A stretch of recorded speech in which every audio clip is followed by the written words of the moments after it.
Ne mwana temugenda tetumanyira muli ku social media munoonya bulutiki mujinoweza ku Facebook mujinoweza ku TikTok mujinoweza ku Instagram njikuwadde ku WhatsApp ate otandiko yasama mulwakyo mpa bulutiki lwakyo ndeka ku bulutiki kiki naye kye mwagala nammwe what do you Sani nago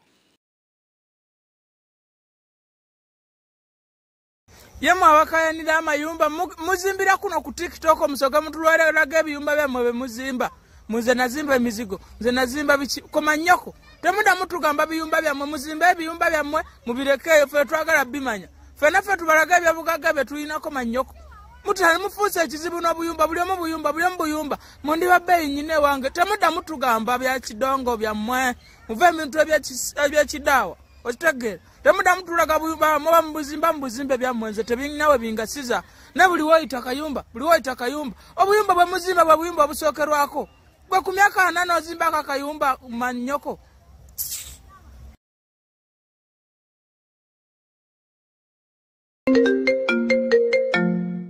Alo, ani ono? Sharifu nze Namata, nkimanyi omuproducting omanyi bulungi mukyala wa Tom. Ate mukyala wa Tom Namata onjagaza kyala kunkubya musajja. Sharifu wa Tom nange biri recent bikadde nnyo naawe yangobya mbufuwafuwa nnyo.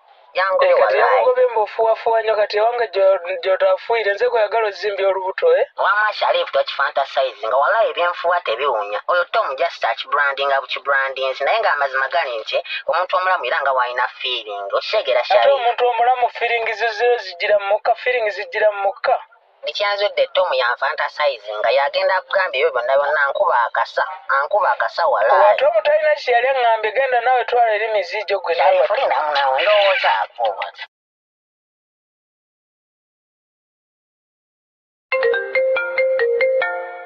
Hello Sharifu kyekiganye. Tom Namata wa mukyawa. Ate byashye Namata nange bikwatirako wa Sharifu. Anti Namata ankubidde simu ng'agamba simanyi wa mukyawa simanyi negomba simanyi nayogera oluzungu lwe simanyi branding simanyi biki. Namata namumuzamu naye ebizeeyo byakola bimanyi. Namata afuwa nnyo otegeera. Naye nga Namata mukazi wange era mumwagala. Yangamba yakyusa agambye mbu yakyusa simanyi biki mbu obeera weeyombyayombya okitegeera. Namata nga yabigamba. Namata nkubidde nga nkwana. Lindako malo kikubira wano kiriisa ebinyonyonyo. Tukigamba nti ze nkugambye. Gwe bindekere sisobola bindekere.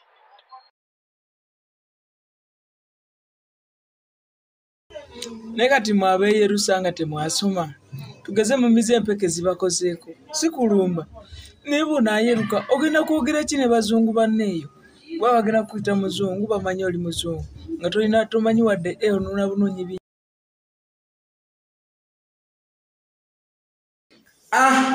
Bekadama bada asimula toyi, asimula ennyumba, asimula ebiyigo nawe asimula ebiyungu. Soko imirire oli omukisa guno kuba kino kyengenda okugamba kiza obutakuyamba ne kikuyambira omwana. Oluvannyuma lw'abakadama okutulaga okutambinga bwesiramu bwe batulukunya nga bakuba ne mukawanga embwa bapapako obusente bwammwe bwe mukoledde ebintu ne bigwera ku poliisi. Omukyalo ono neyeewulirayo nga bamuyita Shamsha biki n'asalawo abatwale ettake mu kubeekyeyo nga mufuna ssente ennyingi ennyo era akutwala ettake okubeekyeyo ku busente obutono ennyo nga kujjako $7,000,000 zokka n'ogenda n'okubeekyeyo era ennamba eri 903538454189 ennamba simanyi tuufu oba yeeyo oba batwala kata oba Saudi Arabia oba Dubai ttaka kata Samsa, what do you...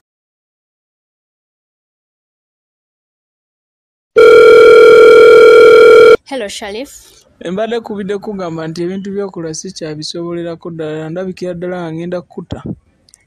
Teweeyogeza birimi oba tokyanjagala nta n'abalala batandikirawo nta ne munnakikwatemu. Gwe nuna ebinnyo naye bw'otagendereza ogenda laba ekinaakutuukako. Leka kwogeza birimi simanyanga nja kulaba simanyanga bikoze bitya Sharif.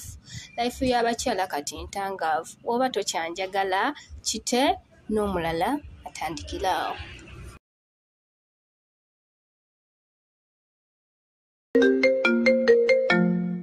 Alo?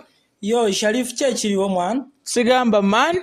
Gwe mwana okimanya akakazi ke wampa tekawooma. Tekawomerako ddala. Akakazi tekawomerako ddala mwana. Naye ng'okaagala. Gwe ky'omanya akakazi nkaagala ate nkeetaaga nnyo okusinga ne bw'olowooza. Kati bw'oba oddamu okalya kalireko omunnyo oba mayoneezi.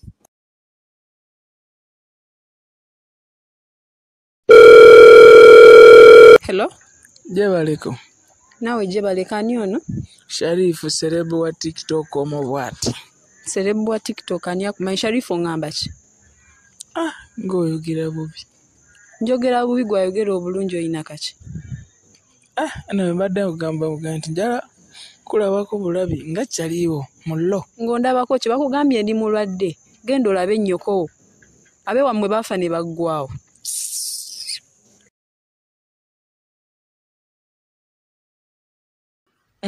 Sebo otulo tuva mu makkati ga nnyoko mizigwe. Gwe mizigwe osasula wensula gwe matako. Muli bisakadama mubereyo munyogogereyo ensigo zammwe. Toddamu kummanyira omaze ebbanga myaka 10 teweegatta nga nawe omanyira zeegatta buli konaku. Koma nnyoko olinga emizi gya nnyoko. Kubira nnyoko mubuze wasula otulo gy'atujja mizigwe. Bali eri balya muwoga yasatta olaba muwoga yasatta kolobba abantu. Olinga emizimu naye wagenda kukola batunda mbizi na hoteli tosaana funa ssente nga wagenda okukola nga batunze embizi bwe biba bisiraani mizigwe olinga amatako ga nnyoko ojja kufuna akasaka ojja nnuuna obusera ng'emizi.